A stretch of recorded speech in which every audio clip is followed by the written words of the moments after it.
Student, मेरा नाम है शिविका और आज के इस वीडियो में हम सीबीएसई क्लास 10 मैथमेटिक्स के chapter 3 pair of linear equation in two variable की जो एक्सरसाइज 3.3 है अकॉर्डिंग टू न्यू सिलेबस, उसके फर्स्ट क्वेश्चन के थर्ड पार्ट को सॉल्व करेंगे। तो आइए शुरू करते हैं। क्या करना है, थर्ड पार्ट में हमें दो इक्वेशन दी गई हैं, तो इन्हें सॉल्व करना है एलिमिनेशन मेथड से और सब्स्टिट्यूशन मेथड से। मतलब एक्स और वाई की वैल्यू निकालनी है एलिमिनेशन मेथड से और सब्स्टिट्यूशन मेथड से। तो सबसे पहले हम एलिमिनेशन मेथड से एक्स एंड वाई की वैल्यू निकालेंगे। सो इसे लिख लेते हैं कि पहले हम निकाल रहे हैं एलिमिनेशन मेथड से। सो एलिमिनेशन मेथड,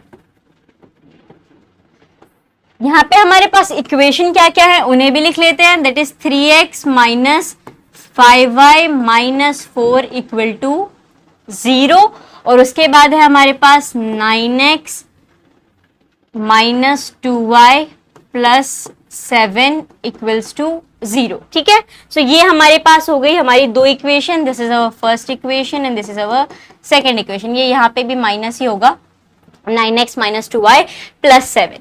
अब क्या करना है, एलिमिनेशन मेथड है, मतलब दोनों में से दोनों इक्वेशन जो हैं उनके किसी एक टर्म को सेम करना होगा। जैसे यहाँ पे 3x है, यहाँ पे 9x है, तो या तो मैं इन दोनों को 9x बना दूं, या जैसे ये माइनस 5y और माइनस 2y है, तो इन दोनों को या तो मैं माइनस 2y बना दूं या माइनस 5y बना दूं। तो हमें वेरिएबल के साथ में जो है उसमें से किसी एक टर्म को सेम करना होता है। तो यहाँ पे हम किसे सेम कर सकते हैं, ये जो फर्स्ट इक्वेशन है, अगर मैं इसे मल्टीप्लाई कर देती हूँ 9 बनाने के लिए, दैट इज 3 से अगर मैं मल्टीप्लाई कर दूं तो हमारे पास 9x आ जाएगा। तो सिर्फ इस सिंगल टर्म को तो हम कर नहीं सकते, अगर इसे 9 बनाना है तो पूरी की पूरी इक्वेशन को हमें मल्टीप्लाई करना होगा 3 से। तो यहां पे आपका फर्स्ट स्टेप हो जाएगा मल्टीप्लाई फर्स्ट इक्वेशन बाय 3। ठीक है, 3 से हम पहली जो इक्वेशन उसे मल्टीप्लाई करेंगे। So let's do it. 3 से मल्टीप्लाई करेंगे 3x माइनस 5y माइनस 4 को, और इक्वल टू में 0 है वो भी मल्टीप्लाई होगा, 0 इंटू 3 0 ही आने वाला है। इसे कर दो 3 से आपके पास आ जाएगा 9x minus 5 3 15, so minus 15y minus 4 3 12, तो यह आ जाएगा माइनस 12। इक्वल टू के अंदर 0 इंटू 3 0, तो ये यहाँ पे इतना आ गया। अब आप देख सकते हो 9x minus 15y minus 12 is equal to 0। यहाँ पे हमारे पास बन गई है एक इक्वेशन, ये हम इसे कह सकते हैं this is our third equation. This is our third equation. अब हमें क्या करना है, अब जो हमारी ये इक्वेशन बनी है और ये जो सेकेंड इक्वेशन है, इन दोनों को लिख लेते हैं। सबसे पहले ये पहला स्टेप था जो हमने लिख लिया। अब आते हैं नेक्स्ट स्टेप के ऊपर, तो इसे अब हम लिखेंगे जो सेकेंड इक्वेशन है। सेकेंड इक्वेशन क्या है हमारी, 9x minus 2y, 9x minus 2y plus 7 equals to 0। ठीक है, और थर्ड इक्वेशन क्या बनी है हमारी, 9x minus 15y minus 12 equal to 0। अब आप यहां पे मुझे बताओ कि हमें इसे सब्ट्रैक्ट करना चाहिए या ऐड करना चाहिए। पिछले जो दो क्वेश्चन किए उसमें हमने अच्छे से समझा था कि साइन देख के हमें बताना है कि सब्ट्रैक्शन होगा या एडिशन होगा।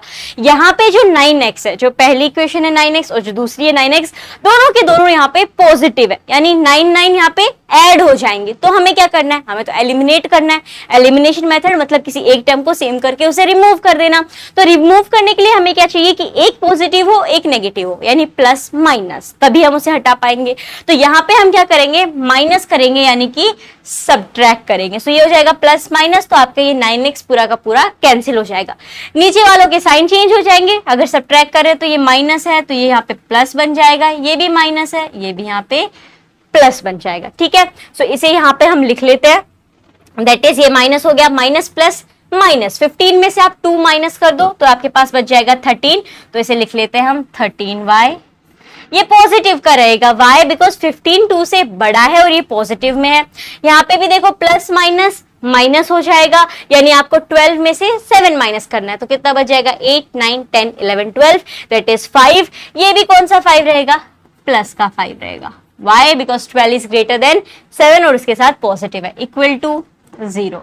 अब इस 5 को अगर हम उधर भेज दें, ये प्लस का है तो उधर जाके माइनस का हो जाएगा, तो इसे यहाँ पे लिखते हैं 13y इक्वल टू -5।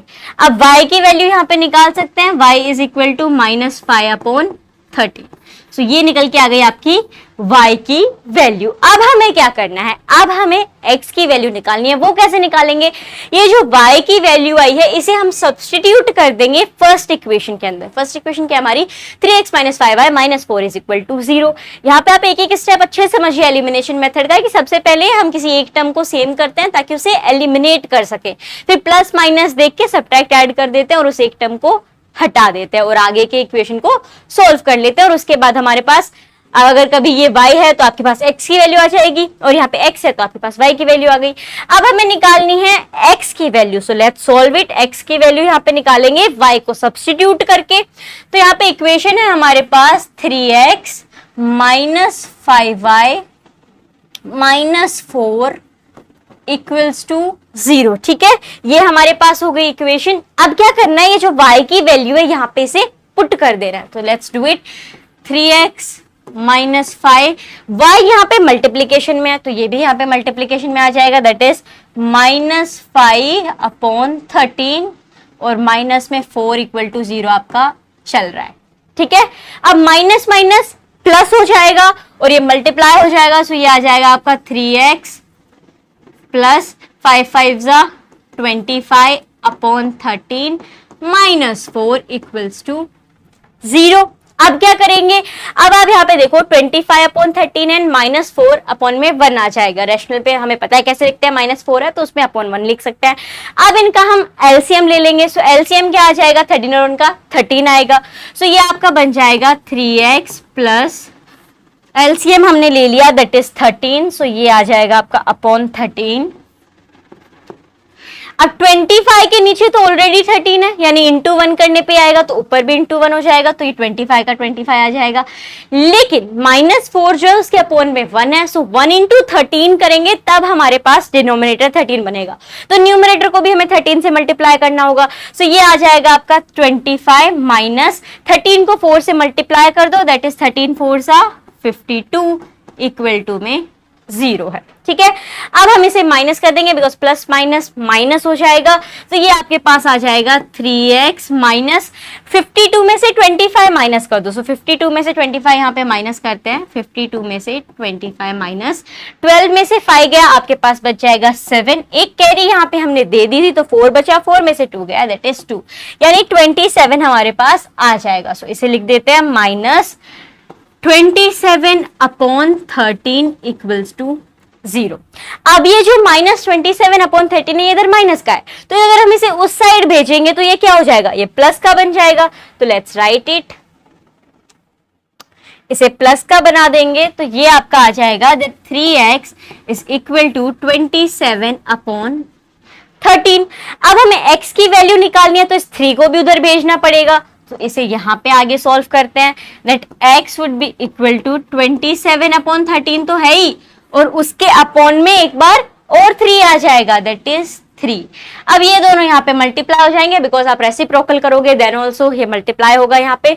सो 13 3 आपका हो जाता है 39 दैट इज 27/39। अब क्या ये यहाँ पे किसी चीज से कट हो रहा है, यानी इसकी लोवेस्ट फॉर्म में हम इसे लिख सकते हैं, yes we can write it.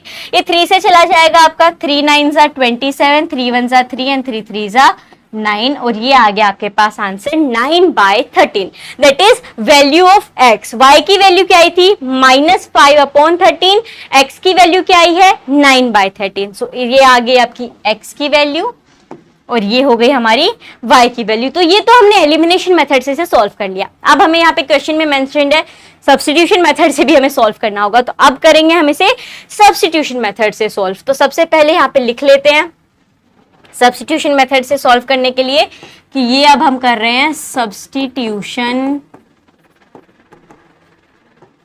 Method से सॉल्व। ठीक है, सो यहाँ पे सबसे पहले इक्वेशंस लिख लेंगे that is 3x minus 5y minus 4 equals to 0। After that 9x minus 2y plus 7 equals to 0। ये हमारे पास हो गई हमारी पहली equation and this is our second equation. अब हमें क्या करना है, इन दोनों में से जो भी आपको इक्वेशन अच्छी लगे वो एक इक्वेशन ले लेंगे और उसमें x या y किसी भी एक वेरिएबल की वैल्यू निकाल लेंगे। तो यहां पे मैं फर्स्ट इक्वेशन ले रही हूं। So from first equation we get, पहली इक्वेशन क्या है हमारे पास, 3x minus 5y minus 7 equals to 0। अब यहां पे देखो, इस 3x को यहां पे रख लेते हैं और इन्हें उस साइड भेज देते, तो ये माइनस 5y है तो ये प्लस का 5y बन जाएगा, ये माइनस 7 है तो ये भी यहां पे प्लस का बन जाएगा, दैट इज प्लस 4। यहां पे इक्वेशन में ये प्लस 4 ही आएगा, इसे दोबारा रीराइट करते हैं, that is 3x minus 5y minus 4 equals to 0। So 3x को यहाँ पे रख लेंगे, 5y को उधर भेज देंगे और 4 को भी उस साइड भेज देंगे, तो ये माइनस का 5y था प्लस का 5y बन गया, ये माइनस का 4 था प्लस का 4 बन गया। अब x की वैल्यू यहाँ पे निकाल रहे हैं तो 3 मल्टीप्लाई हो रहा है, उधर जाके डिवाइड हो जाएगा, it means x will be equal to 5y plus 4 upon 3। ठीक है, सो ये हमारे पास आ गई x की वैल्यू। अब हमें क्या करना है, अब ये जो x की वैल्यू आई है इसे सब्स्टिट्यूट कर देना है।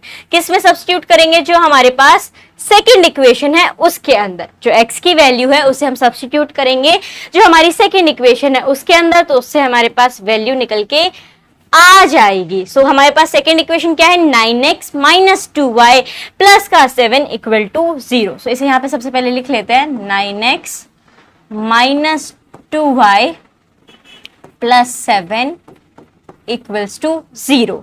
अब x की वैल्यू हमने यहाँ पे फाइंड आउट कर लिया, that is 9 multiplied by 5y, 9 multiplied by 5y plus 4 upon में है 3, और जो आगे है सेकेंड इक्वेशन में जो बाकी के टर्म्स दिए गए हैं उन्हें लिख देंगे, that is minus 2y plus 7 equals to 0। अब आप देखो ये कट हो रहा है, यहाँ पे 3 1 जा 3 एंड 3 3 जा 9, तो ये हो जाएगा 3 multiplied by 5y plus 4 minus 2y plus 7 equals to 0। So इसे मल्टीप्लाई कर दो, 5 3 जा 15, 15y प्लस 4 3 जा 12 minus 2y plus 7 equals to 0।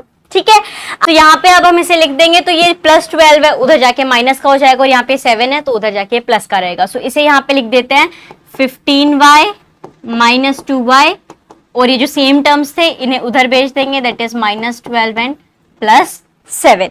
अब 15y में से 2y माइनस कर दो तो हमारे पास आ जाएगा 13y।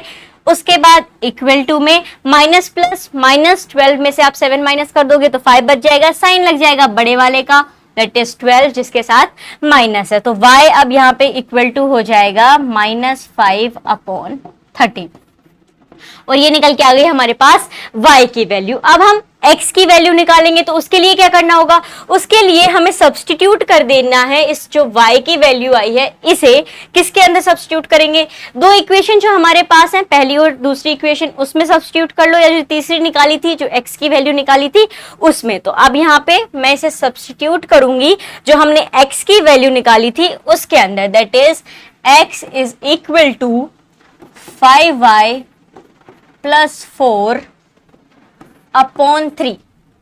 ठीक है, सो y हमारा आया है माइनस 5 अपॉन 13, तो इसे यहाँ पे कर देते हैं 5 multiplied by minus 5 upon 13 plus 4, और अपॉन में 3 तो है ही, अब इसे मल्टीप्लाई कर देंगे, सो प्लस माइनस माइनस हो जाएगा, 5 5 जा 25 प्लस 4 25 अपॉन 13 अपॉन में 3 चल रहा है। अब ये जो ऊपर वाले हैं अपॉन 3 को थोड़ी देर के लिए यहाँ पे ही रहने देते हैं, और ऊपर के जो है इनका एलसीएम निकाल लेंगे। सो 13 और यहाँ पे 1 है तो एलसीएम कितना आ जाएगा, 13 आ जाएगा। सो 1 इंटू 13 करेंगे, सो हमारे पास इस साइड डिनोमिनेटर 13 मिलेगा, तो ऊपर भी हमें 13 से मल्टीप्लाई करना होगा, तो ये क्या हो जाएगा 13 इंटू 4 दैट इज 52 हमारे पास आ जाएगा। तो ये आपका बन जाएगा माइनस 25 प्लस 52 अपॉन में 13 अपॉन 3 हमारे पास चल रहा है। अब माइनस प्लस माइनस हो जाएगा, सो 52 में से आप 25 माइनस कर दो, तो ये हो जाएगा आपके पास 27। अब ये 27 नेगेटिव करेगा या पॉजिटिव का? पॉजिटिव का। क्यों? क्योंकि 52 जो है वो बड़ा है और उसके साथ पॉजिटिव का साइन है। अपॉन में 13 है, सो अब रेसिप्रोकल करके 13 और 3 को मल्टीप्लाई कर देंगे। सो तो ये हमारे पास आ जाएगा 13 3 जा 39। अब इसे हम इसकी लोएस्ट टर्म में लिख सकते हैं, दैट इज 3 9 जा 27, 3 1 जा 3 एंड 3 3 जा 9। तो ये हमारे पास x की वैल्यू आ गई 9/13 एंड y की वैल्यू क्या आई थी? 5/13। सो यहाँ पे हम इन्हें अलग से लिख देते हैं, that x is equals to 9/13 and y is equals to -5/13। ठीक है। अब ये हमने निकाला था सब्स्टिट्यूशन मेथड से, और उससे पहले हमने किससे निकाला था? एलिमिनेशन मेथड से। सो एलिमिनेशन मेथड में भी सेम वैल्यू आई थी, y was -5/13 and x was 9/13, and substitution के अंदर भी y जो आया है वो -5/13 आया और x जो है वो 9/13 आया। तो इस तरीके से हम इस क्वेश्चन को सॉल्व करेंगे। इससे पहले मैंने जो फर्स्ट और सेकंड पार्ट सॉल्व किए थे उसके सॉल्यूशन आपके साथ शेयर किए थे। अब मैंने इस थर्ड पार्ट के सॉल्यूशन निकाला था, तो आई थॉट ये भी आपके साथ शेयर करूं। तो आपको ये सॉल्यूशन समझ में आया तो इस वीडियो को लाइक करें, और आपके दोस्त भी अच्छे से समझ सकें कि कैसे हमें एलिमिनेशन और सब्स्टिट्यूशन मेथड से वैल्यू फाइंड आउट करनी है, तो उसके लिए इस वीडियो को उनके साथ शेयर करें। मिलते हैं एक नए वीडियो के साथ। धन्यवाद।